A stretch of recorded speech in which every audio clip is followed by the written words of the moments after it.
ഒരുപാട് കാലമായി Iran, Israel, America എന്നൊക്കെ പറഞ്ഞ് തുടങ്ങിയിട്ട് ഒന്നും നടക്കുന്നില്ല എന്ന വിഭ്രാന്തിയുള്ള അല്ലെങ്കിൽ വേവലാതിപ്പെടുന്ന ഒരുപാട് പ്രേക്ഷകർ നമുക്ക് മുമ്പിൽ കാണാനിടയായി.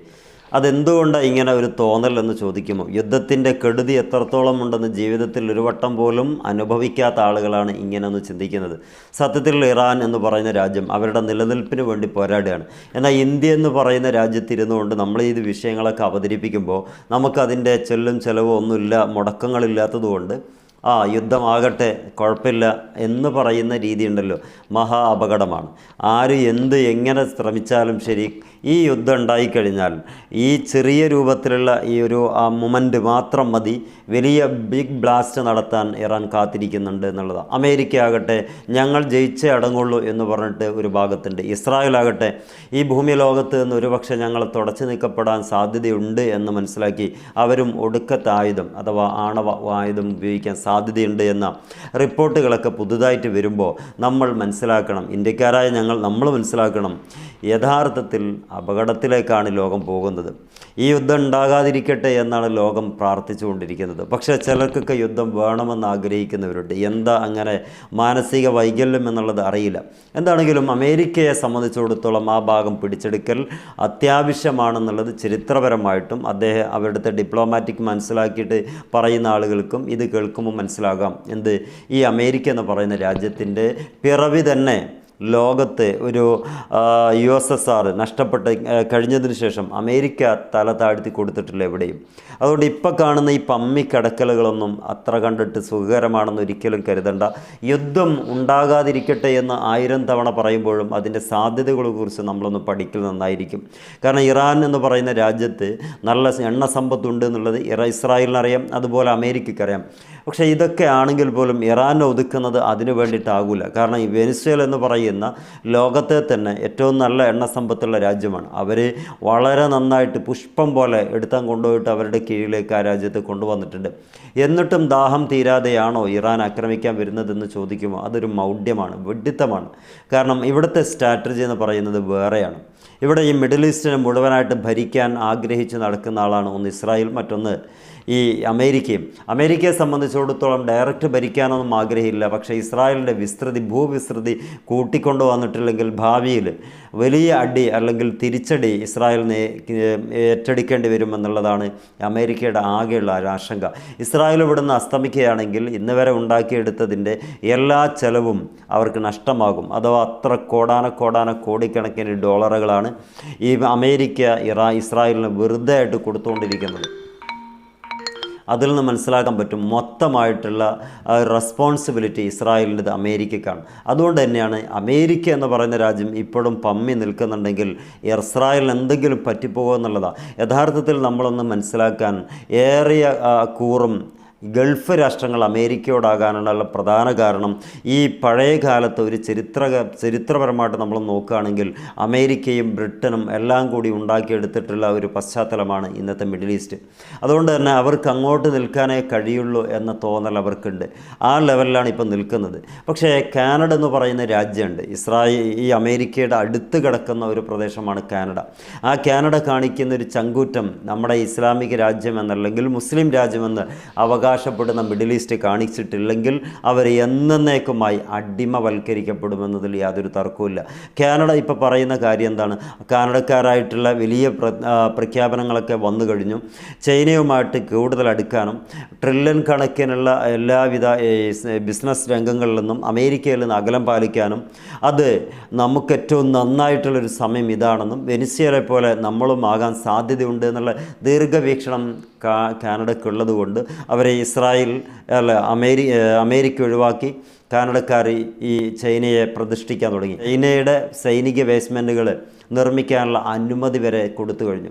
എന്നിട്ടും നമ്മുടെ രാജ്യം അഥവാ മുസ്ലിം രാജ്യം ഇറാൻ അനുകൂലമായിട്ട് പ്രവർത്തിക്കാത്തതെന്ന് ചോദിക്കുമ്പം അവരുടെ അങ്ങനെയാണ് കാര്യങ്ങൾ. ഇച്ഛാശക്തി കുറേ കുറവുണ്ട്. മനുഷ്യനെ മരിക്കാൻ പേടിക്കുമ്പോഴാണ് ജീവിക്കാൻ കൊതി തീരാതിരിക്കുക. ആ ലെവലിലാണ് കാര്യങ്ങൾ. അതുകൊണ്ട് ഇനി തകരുകയാണെങ്കിൽ മിഡിൽ ഈസ്റ്റ് ഒന്നാകെ തകരും. പറയാതിരുന്നതുകൊണ്ട് പ്രത്യേകിച്ച് ഗുണമൊന്നുമില്ല, പറഞ്ഞിട്ടും പ്രത്യേകിച്ച് ഗുണമില്ല എന്നുള്ളത് വസ്തുതയാണ്. പക്ഷേ മിഡിൽ ഈസ്റ്റ് ആ കാനഡ കാണിക്കുന്ന ചങ്കൂറ്റമെങ്കിലും കാണണം. കാരണം തൊട്ടു പ്രദേശമാണ് അമേരിക്ക.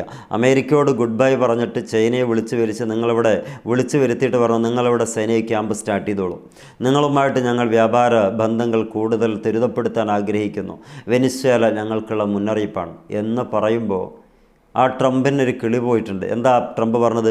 കാനഡ ഞങ്ങളിൽപ്പെട്ട രാജ്യമാണ്, അത് അമേരിക്കയോട് ലയിപ്പിച്ച് ചേർക്കുന്നു. പക്ഷേ അമേരിക്ക അത്ര കണ്ട് ചൈനയോട് കളിക്കാൻ നിൽക്കില്ല. ചൈനയുടെ ഉറ്റ ചങ്ങാതിയാണ് റഷ്യ. ഇങ്ങനെ കെട്ടിപ്പണിഞ്ഞ് നിൽക്കുന്നത് കൊണ്ടാണ് ഈ ട്രംപ് മിണ്ടാതെ നിൽക്കുന്നത്, അല്ലാതെ ട്രംപ് മാന്യനായതുകൊണ്ടൊന്നുമല്ല. പക്ഷേ ഇറാനോടും ഇതേ അർത്ഥത്തിൽ തന്നെയാണ്. ട്രംപിന് ഇത്രമേൽ സന്നാഹങ്ങളൊക്കെ ഉണ്ടായിട്ടും ഇറാനോട് എന്തുകൊണ്ട് ഈ കുറച്ച് ബാക്കോട്ടൊക്കെ നിൽക്കുന്നതെന്ന് ചോദിച്ചാൽ ഈ റഷ്യയും ചൈനയും നന്നായിട്ട് ഇവർക്ക് സപ്പോർട്ട് ചെയ്യുന്നുണ്ട്. ഈ ഉക്രൈൻ യുദ്ധത്തിൽ ഒന്നും ആയിട്ടില്ലല്ലോ എന്ന് കരുതുന്ന ആളുകളോടൊന്ന് പറയട്ടെ, ഉക്രൈൻ യുദ്ധം എന്ന് പറയുന്നത് ഒരു അഡ്ജസ്റ്റ്മെൻറ്റ് വാറാണ്. അവർക്ക് സ്വസ്ഥത കൊടുക്കൂല. അതാണ് റഷ്യയുടെ ഏറ്റവും വലിയ ടാസ്ക്. അവരുടെ ഒരു ചലഞ്ചാണത്. യുക്രൈൻ ഒരിക്കലും സമാധാനം ഉണ്ടാവില്ല. എന്നാലോ വളരെ വലിയ രൂപത്തിലുള്ള ആയുധങ്ങൾ എടുത്ത് ഒറ്റടിക്ക് നശിപ്പിക്കാൻ റഷ്യക്ക് താല്പര്യമില്ല. അങ്ങനെ ഒരു രസകരമായിട്ട് കുട്ടികൾ ടോയ്സ് കൊണ്ട് കളിക്കും പോലെ റഷ്യ ഉക്രൈനെ കൊണ്ട് കളിക്കുക ചെയ്യുന്നത്. റഷ്യയിനിടയ്ക്കൊരു വർത്തമാനം പറഞ്ഞിട്ടുണ്ടായിരുന്നു, ഇന്നുവരെ കാണാത്ത ആയുധങ്ങൾ ഞങ്ങൾ പ്രയോഗിക്കും ഈ ഇറാനെ തൊട്ട് കഴിഞ്ഞാൽ, ഞങ്ങൾക്കെതിരെ വന്നാലും. അതുകൊണ്ട് നിങ്ങൾ ഈ കാണുന്ന റഷ്യ യുക്രൈൻ യുദ്ധത്തിൽ കണ്ട ആയുധങ്ങളൊന്നല്ല ഉള്ളത്, അത് മറ്റൊരു തലമാണ്. നിങ്ങളുമായി വരുമ്പം ആ തലത്തിൽ തന്നെ ഞങ്ങൾ ഉണ്ടാകും. അതുകൊണ്ട് നന്നായിട്ട് ശ്രദ്ധിച്ച് വന്നോളൂ. ജീവിക്കാൻ ആഗ്രഹം ഞങ്ങൾക്ക് അത്ര കണ്ടില്ല. നിങ്ങൾക്ക് കെട്ടിപ്പടുക്കാനാണെങ്കിൽ ഞങ്ങൾക്ക് കെട്ടിപ്പിടിക്കാനും അഥവാ സ്വന്തം രാജ്യത്തെ കെട്ടിപ്പിടർന്ന് അവിടെ കിടന്ന് അന്ത്യശ്വാസം വലിക്കുന്നതുവരെ അതിനുവേണ്ടി അങ്ങേയറ്റം പോരാടാൻ ഞങ്ങൾ റെഡിയാണെന്ന് ഇറാൻ്റെ ഗവൺമെൻറ് ആയത്തുള്ള ഖമനേയി പറഞ്ഞതുപോലെ അതേ രീതിക്ക് റഷ്യൻ ഗവൺമെൻറ് അഥവാ പുടിൻ പറയുന്നുണ്ട്. ചൈനയാകട്ടെ ഇൻ്റലിജൻസ് റിപ്പോർട്ടുകളും ബന്ധപ്പെട്ട എക്യുപ്മെൻസുകളും ഇലക്ട്രോണിക്സുകളൊക്കെ നൽകിക്കൊണ്ട് വലിയ രൂപത്തിൽ സഹായിക്കുന്നുണ്ട്. മൊത്തം കാനഡയുടെ തൻ്റെ ഇടം പോലും ഈ മിഡിൽ ഈസ്റ്റിന് ഇല്ലാതെ പോയെങ്കിൽ, അങ്ങനെ ഇനിയും ഉണ്ടാകുന്നില്ല എങ്കിൽ കാത്തിരുന്ന് കാണേണ്ടി വരും. ഇവരുടെ അധപ്പതനത്തിൻ്റെ വക്കിലേക്ക് എത്തിയിട്ടുണ്ട്. ഇനിയും തിരുത്താൻ തയ്യാറല്ലെങ്കിൽ അപകടമാണ്. അവിടെ താമസിക്കുന്ന അല്ലെങ്കിൽ നമ്മുടെ പ്രവാസികളോടൊന്ന് പറയട്ടെ, ഇവരുടെ ചരിത്രം നിങ്ങളൊന്ന് പഠിക്കണം.